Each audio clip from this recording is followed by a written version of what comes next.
నమస్తే, welcome to the view point. Bangladesh rifles తిరుగుబాటు వెనుక మాజీ ప్రధాని హసీనా. బంగ్లాదేశ్ అల్లర్ల కేసులో ఢాకాలోని ఇంటర్నేషనల్ క్రైమ్స్ ట్రైబ్యునల్ ఆ దేశ మాజీ ప్రధాని షేక్ హసీనాకు మరణశిక్షణ వేసిన సంగతి తెలిసిందే. కాగా 16 ఏళ్ల క్రితం బంగ్లాదేశ్లో జరిగిన రైఫిల్స్ తిరుగుబాటు వెనుక హసీనా ఉన్నట్లు ఆ ఘటనపై దర్యాప్తు చేస్తున్న కమిషన్ తాజాగా ఆరోపించింది.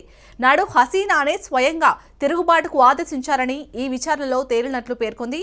2009లో జరిగిన ఈ తిరుగుబాటు సమయంలో బంగ్లా ఆర్మీని బలహీనపరిచేందుకు భారత్ యత్నించిందని కమిషన్ ఆరోపించింది. దీనిపై ఆంగ్ల పత్రిక ఏఎఫ్పి వెలువరించిన కథనాన్ని కమిషన్ ప్రస్తావించింది. హసీనా రెండుసారి అధికారం చేపట్టిన తర్వాత 2009లో బంగ్లాలో జరిగిన 2 రోజుల తిరుగుబాటులో అగ్రసైనిక అధికారులతో సహా 74 మంది మరణించారు.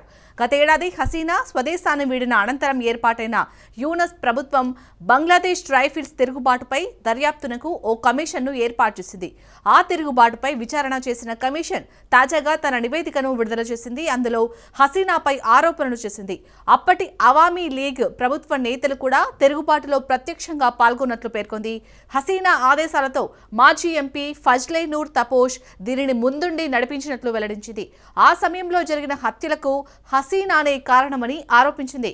రైఫిల్స్ తిరుగుబాటు సమయంలో హసీనాకు మద్దతుగా నిలిచిన భారత్ బంగ్లాలో అస్థిరతను సృష్టించేందుకు ప్రయత్నించినట్లు కమిషన్ తీవ్ర ఆరోపణలు చేసింది. ఆ సమయంలో 921 మంది భారతీయులు ఢాకాకు వచ్చారని, వారిలో 67 మంది ఎక్కడ ఉన్నారో ఇప్పటికీ తెలియరాలేదని పేర్కొంది. వీటిపై భారత్ ఇంకా స్పందించలేదు. విద్యార్థుల ఆందోళనలతో అనూహ్య రీతిన ప్రధాని పీఠం నుంచి దిగిపోయిన షేక్ హసీనా గతేడాది ఆగస్టు 5న బంగ్లాదేశ్ను వీడి భారత్కు వచ్చారు.